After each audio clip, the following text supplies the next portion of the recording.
Hey there, and welcome. I'm Anna Hartman, and this is Unreal Results, a podcast where I help you get better outcomes and gain the confidence that you can help anyone, even the most complex cases. Join me as I teach about the influence of the visceral organs and the nervous system on movement, pain, and injuries, all while shifting the paradigm of what whole body assessment and treatment really looks like. I'm glad you're here. Let's dive in. Hello, and welcome to another episode of the Unreal Results podcast. I am recording the podcast late. It is like 8:45 p.m. and I just had a long day. I woke up. Well, this morning when I woke up, I started working on my computer pretty much right out of the gate. It's when my eyes feel the best to work on the screen because it's when they're the most hydrated. They're not so dried out from functioning all day. And so I took advantage of that. And then around noon, I headed down over to east of San Diego in a town called El Cajon, where Gil Hedley was having his nerve tour presentation. So and I spent the rest of the day there watching his presentation, and it was like a 5.5 hour event, which was a long time to be in an event like that. And I wasn't sure even how I would tolerate it. Because it was in a semi-dark room with fluorescent lighting, and then also looking at a screen because it was the nerve tour, it's recorded. Obviously, he's not bringing the anatomy nerves around, so I wasn't sure if I would even last the whole 5.5 hours from a vision standpoint. I did I went through, I think, 8 vials of artificial tears. I just really tried to keep my eyes as hydrated as possible. And I was actually pretty comfortable for the most part. And and so I was like, oh, Monday's usually when I record the podcast. And tomorrow I have a busy day. And so I was like, you know what? I might as well just record tonight because also it's fresh in my head. And of course, whether I had a topic planned for today or not, I know I was going to get distracted by, I don't even want to say distracted. I know I was going to get influenced by the talk. And so I wanted to sort of, share about my experience and share my thoughts. And recently too, because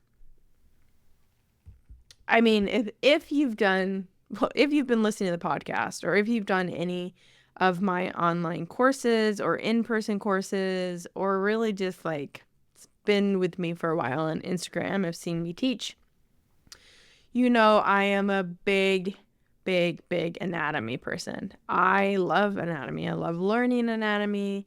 In school, I loved learning anatomy, and I resonate with pretty much any course that includes really solid anatomy. Because to me, practicing, I hate the term evidence-based. But to me, the most fundamental piece of evidence out there is the anatomy, is the physiology. And so the better you can understand the anatomy, the better you're going to be of service to your clients.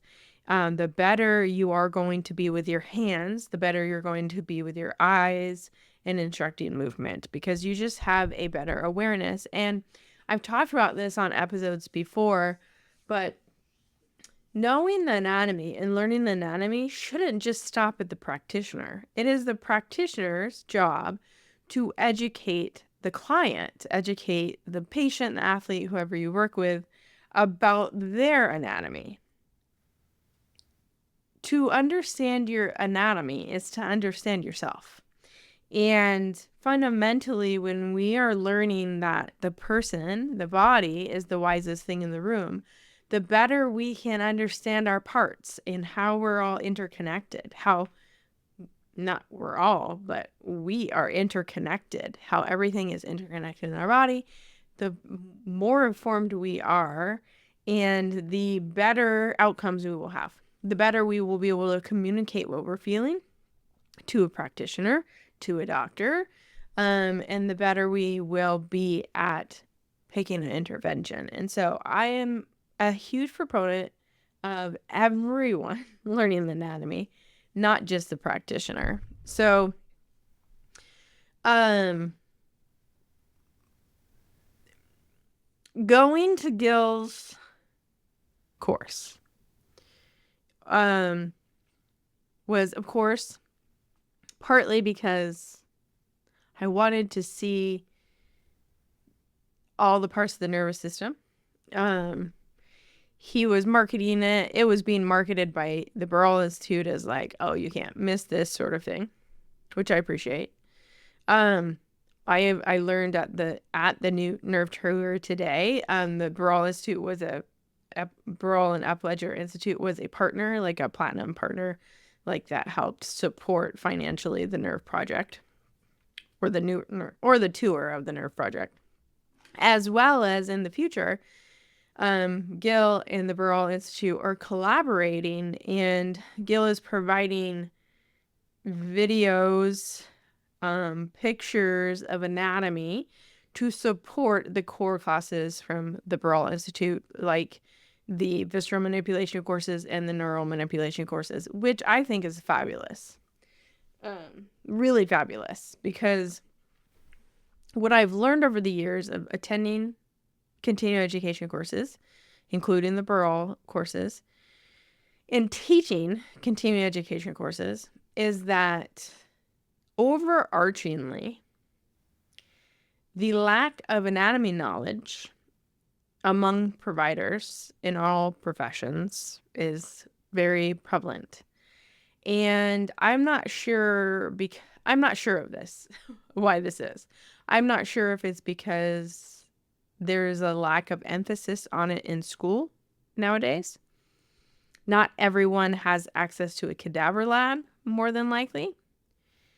And also, people stop learning the anatomy after they're done with school, which is the number one biggest mistake. When I'm at these things, and so tonight included, this anatomy talk, I'd say the new information, not that I write all new information down, but for the most part, new information, I have like 2 small notebook pages of notes from the 6 hours. So that's not very much. To me, that's not a whole lot of new information. It wasn't a whole lot of new information. I appreciate hearing Gil's perspective. So if you've never learned from Gil, so his background, he went to school, he's like an ethics major. So he went to school doing like,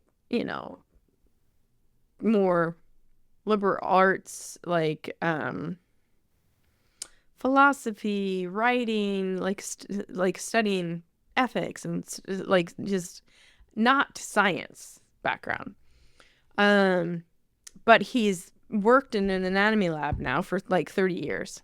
And so this is now his life's work. But when you're learning from him, what I appreciate from him is he always relates it back to integral anatomy. So comparative anatomy to things in nature, which is nice. It's especially nice in learning and providing imagery to make it stick in your head a little bit more. As well as like seeing our humanness with nature, which is pretty cool. And then 2, he always breaks it down, being in the education background that he did, he often breaks it down to the Latin, the Greek words from back in the day of how they named anatomy to make it make sense too, which is really cool to have it presented in that way, because I'd say in general, you only really get it presented that way if you're reading about the anatomy, not necessarily in a typical anatomy course or in a typical manual therapy or exercise course that's talking about the anatomy. So I really like that perspective. And then the other wonderful thing that he does is he really is an explorer of the body because of the connection to the human being that is the anatomy, with an emphasis on the anatomy that we learn in books is taught to us in absolutes, and the anatomy that is actually the truth is very relative to the body in front of you, and has so many different variations that we might not have ever considered. And that is like what makes us so uniquely us, like 1 in 39 billion, right? So I love that piece of it. And then also, he always honors the cadaver really well.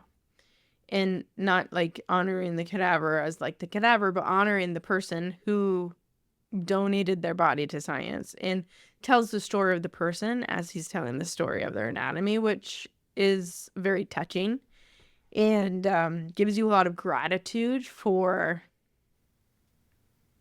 what that person's body is teaching us. And I really connect with that, obviously, too, because, that is sort of my like personal why to what I do, is taking the lessons that my mom's body taught me through her cancer diagnosis and through her journey fighting cancer and dying from cancer. The things that her body taught me are the things that I pull through my work and continue to teach all of you. And that similarity to me is like very touching.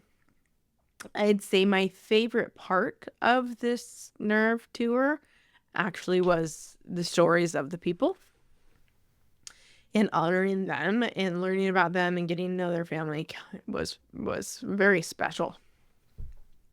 And I remember wondering those things about the cadavers that I worked with in undergrad and grad school, and we didn't have that much information about them. And so I'm like, well, that's a really cool thing to have.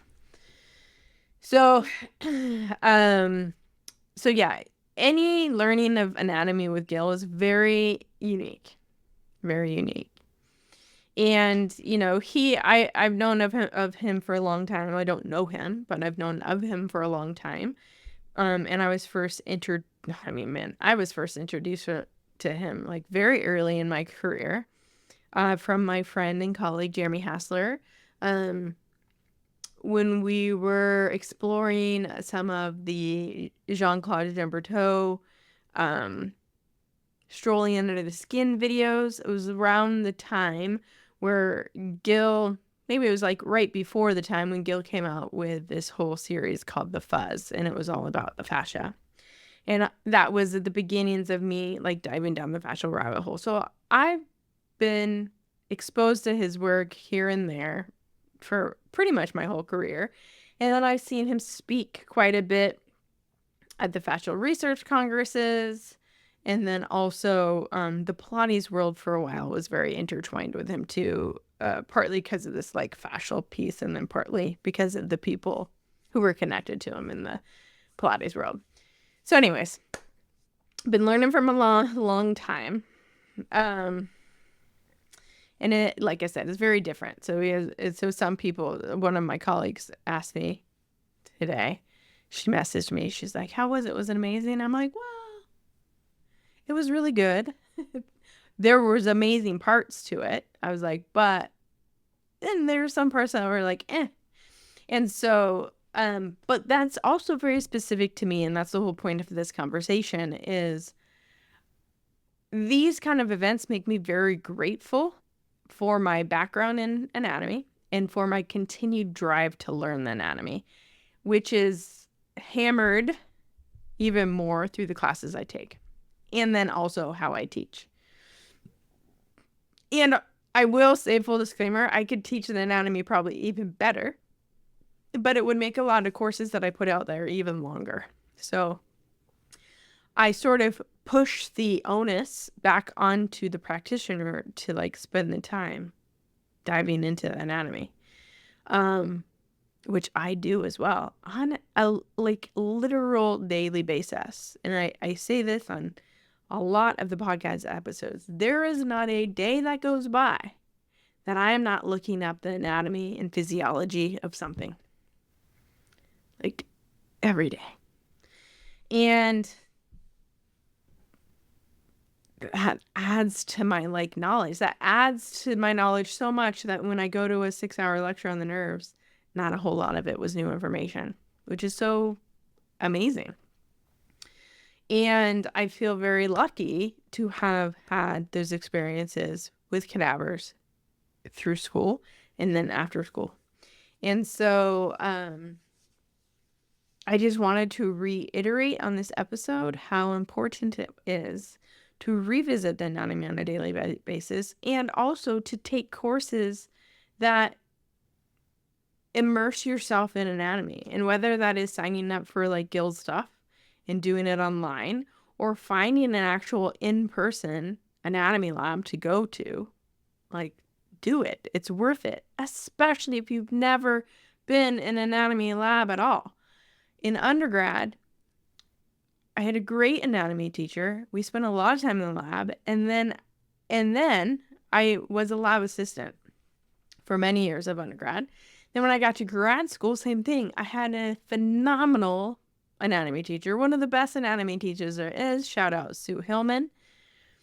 And then I was a lab assistant for her. I worked in the lab as part of like my work study job. And then I worked in the anatomy lab at my grad school teaching the local massage school students. Then when I graduated from grad school, me and my colleague Sue Falsoni, colleague/mentor at Athletes Performance Exos, we asked Sue Hillman to allow us back in the lab, and we recorded an entire anatomy like lab exploration for the entire staff of Athletes Performance Exos at the time. It was the coolest thing and was very well received by so many of the coaches and therapists at Athletes Performance Exos, because a lot of them never had been in the lab before. So I share this all to tell you that it's like, you know, my study of the anatomy was very deep at the beginning of my career. And then in every course I've taken, there's been a big anatomy piece, especially in the Burrell Institute. Their courses arguably could just be called anatomy courses at the time. Especially, I'd say, like, you know, it kind of depends. Some of the advanced courses, we do a lot more techniques, but as you're learning it, like, man, there's a couple courses there that feel like 50-50, learning the anatomy, learning techniques. So there's that. And then, like I said, daily basis, I am diving into anatomy. And so one of the questions I often get from people is, what are your favorite anatomy books? I actually don't have a favorite anatomy book. Many books that I have pieces of anatomy in there that I've learned something with. So I have 4 books here on my desk that are like true anatomy books that I'll share with you. But also know that they're not my go-tos. They're not my go-tos. There are references. They're nice to have on my bookshelf. I like to flip through pictures. Sometimes when I really have a question, I go to them. But then what I ultimately do is go to the computer or my phone and look up the anatomy there, because then I'm exposed to a bunch of different pictures of it, which is really good. One of the things Gil said tonight was, he said, I'm going to have to pause it because I have it written down in my notes and they're in the other room. Please hold. All right. So the thing that he said that I thought was so cool was, he said, human anatomy is additive, not average.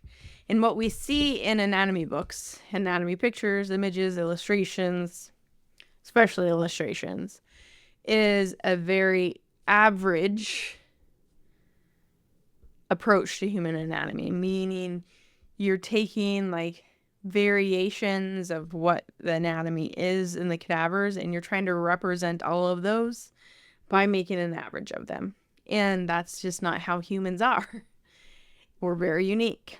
And he was also sharing how the art, the images within the books are very Euclidean geometry, meaning like we see a lot of symmetry in these books, and human anatomy is more fractile in nature. It's not so symmetrical because we're not so symmetrical.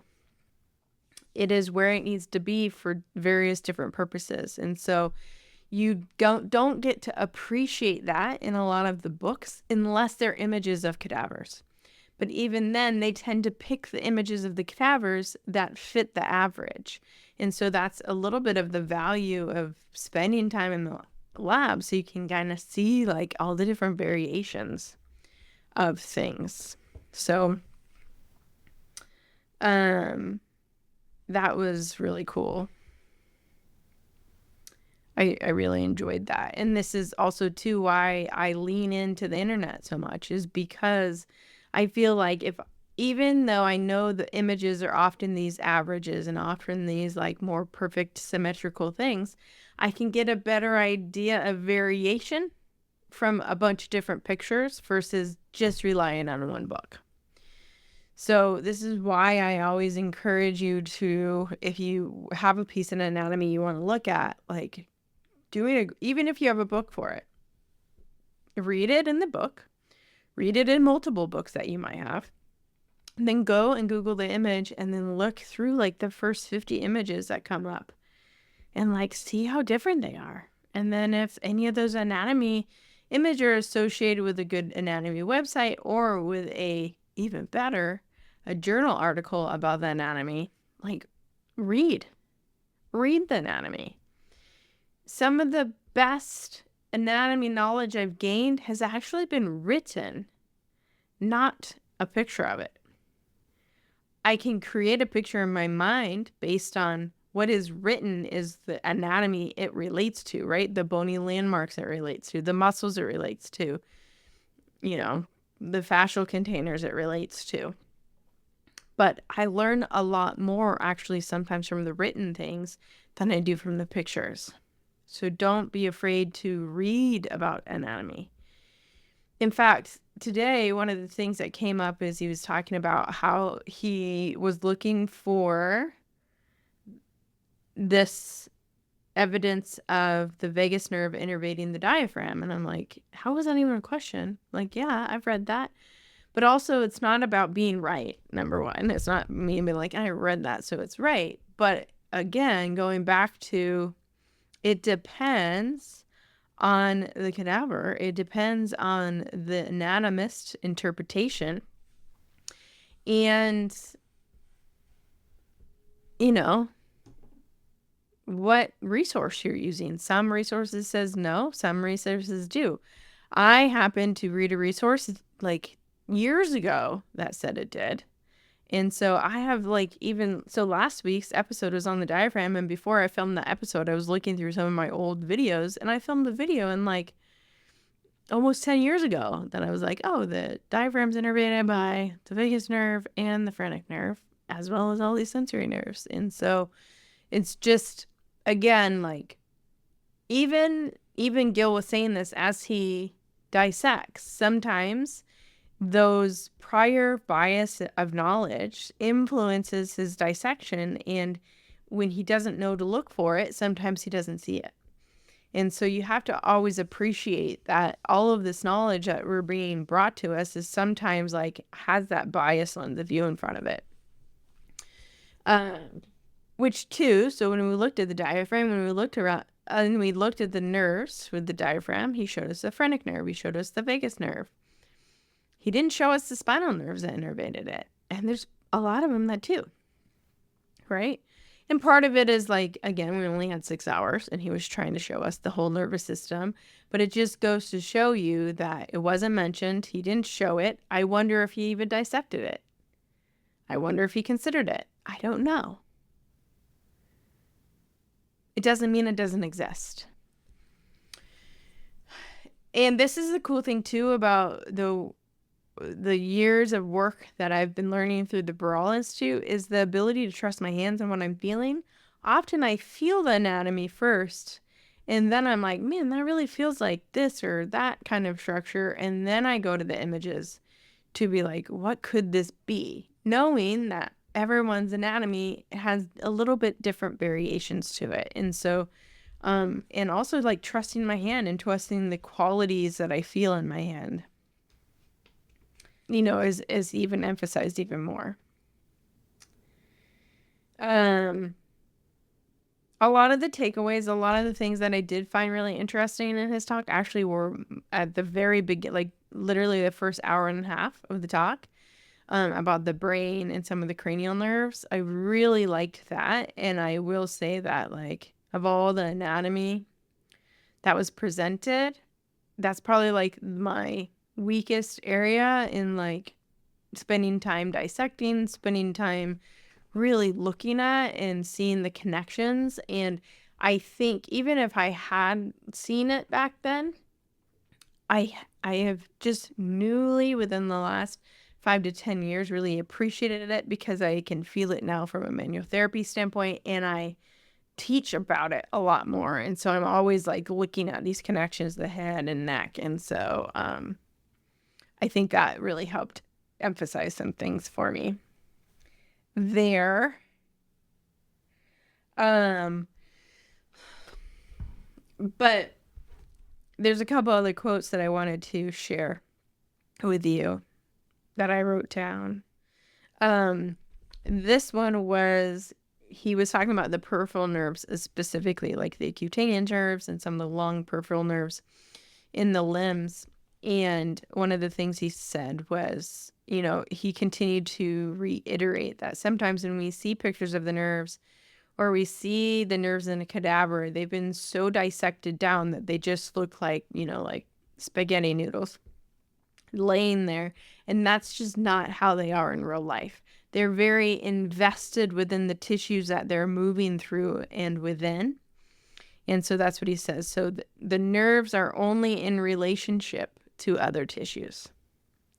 The nerves are only in relationship to other tissues, meaning they are always intimately connected to the rest of the tissues.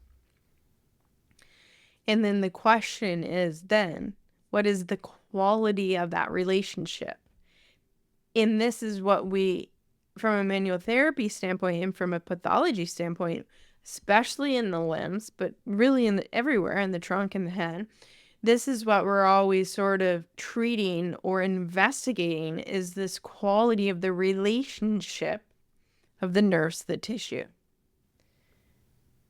The nerves and the tissue are always in relationship. It's a matter of how they are complementing each other or restricting each other. And so often we're restoring the relationship in those tissues to improve the quality of that relationship, not necessarily to separate them. I think sometimes when we think of entrapments, we're thinking of like separating them and making space. And I am like guilty of like explaining it like that. But at the same time, like we are at one container that you don't just like, you can't like just make more space. Every space within us is like something is there on purpose and has to have a relationship with each other. And so it's about improving those qualities of relationships, not necessarily quote unquote making space. So I think that's a really important thing to think about. And actually probably the two books that like demonstrate that the best are going to be Carla Stecco's Functional Anatomy of the Human Fascial System and my guy, one of my favorites, The Architecture of Human Living Fascia by Jean-Claude Gimberteau.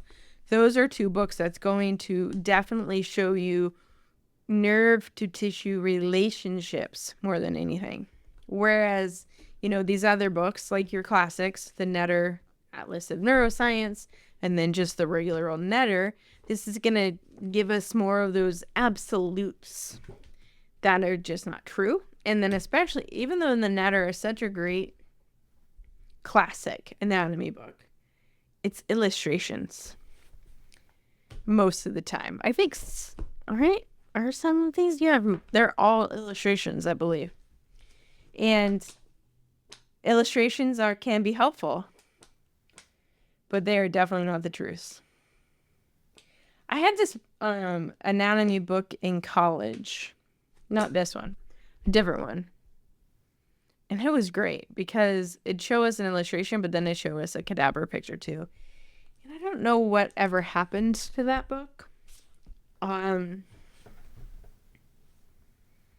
I really don't know what happened to it. It could have been a book that was kind of lost when my house burned down in college, or it was like taken from work. I don't know. I can't remember, but it was a really great anatomy atlas. I wish I could remember the author of it. So I'll also, well, just since we're on the resource topic, and I've linked these before, but two of my favorite online resources for things are KenHub and Nysora. Nysora, especially for the nerves, KenHub for sort of everything else. Again, though, a lot of illustrations.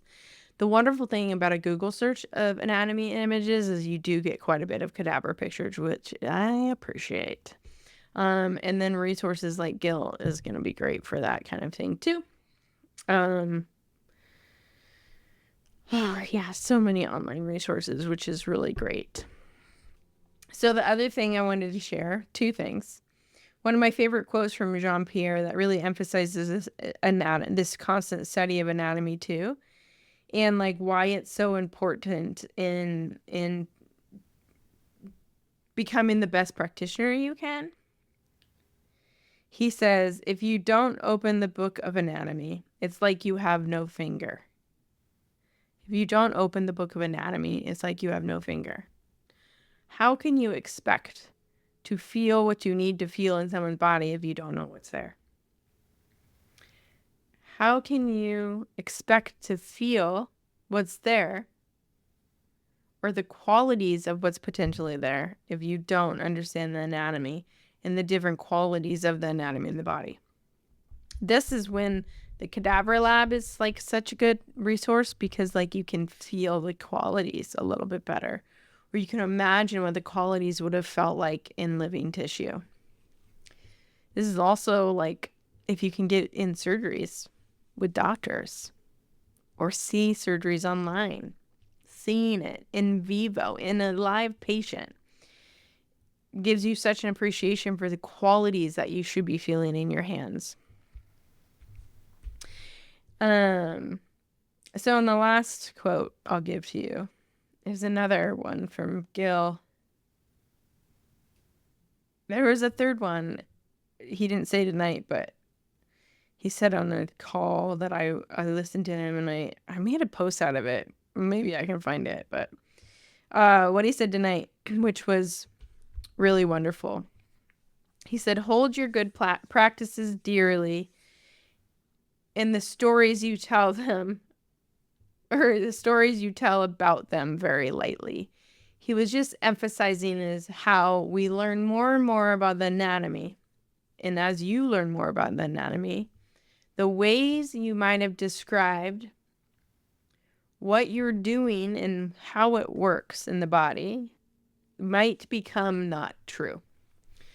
And there's a moment when you realize that you've been believing something that wasn't true, that makes you feel like, I don't even know what the right word is. I'm not a fraud, but it makes you be like, do I even know anything? And you have to like really lean in and remember all the people that you have helped and all the people that you will continue to help in the future, and know that wherever you were touching, wherever you were focusing your movement or in the exercise or whatever, under whatever theory you thought you were doing, still made a difference for the patient. So there is still some sort of relational connection between things, right?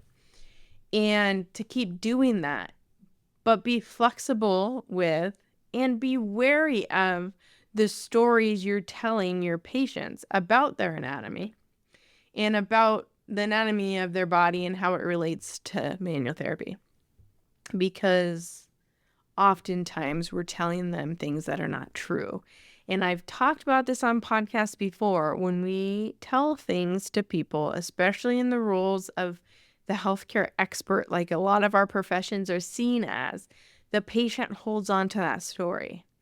And you might be able to let go of the story easier than they can. And so my whole thing, and when you take one of my LTAP courses, like we spend a lot of time talking about this, but like not getting caught up in their story and then also not feeding them more stories about their body, but just teaching them how to be curious and how to appreciate the interconnectedness of all of it.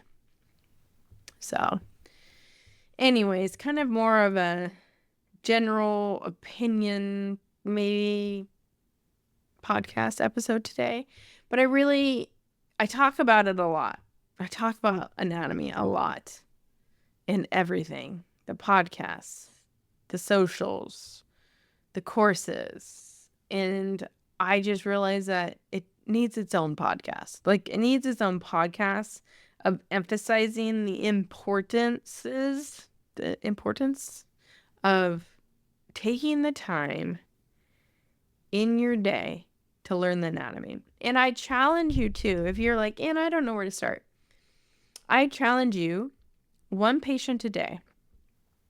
It doesn't matter if it's a patient that you think you know the anatomy really well. Like let's say you're working on someone and you're working on their knee. I want you to go and read a couple articles about the anatomy of the knee and then pick a certain structure. Like maybe you go, what nerves innervate the knee? Where do those nerves come from? Like you keep taking it back a step, right? Like, or even like take it even more minute. Their lateral meniscus. Look at all the connections of the lateral meniscus to the hamstrings, to the arcuate ligament of the fibula, to the nerves, to the joint capsule, to the tibial nerve, right? Like there's so many connections just within the lateral meniscus. Like spend a day learning about the lateral meniscus and its relational anatomy. That's what makes you better. It doesn't mean that you don't understand the meniscus in the role of like treatment standpoint. You might have had a great treatment session with that athlete, but understand that there's always going to be more to learn. And the more you can inform your anatomy, then the next time you're going to approach that maybe a tiny bit differently and maybe have a little bit better efficiency with it. And that's a lot of the podcasts that I do provide you on those different body parts are like, let's look at that anatomy and all these different relational connections. And so that's how it comes together, is you, even in the anatomy you think you know really well, you ask a question about it to yourself and you go find the answer in the anatomy, in the pictures, in the writing of the anatomy, all of it.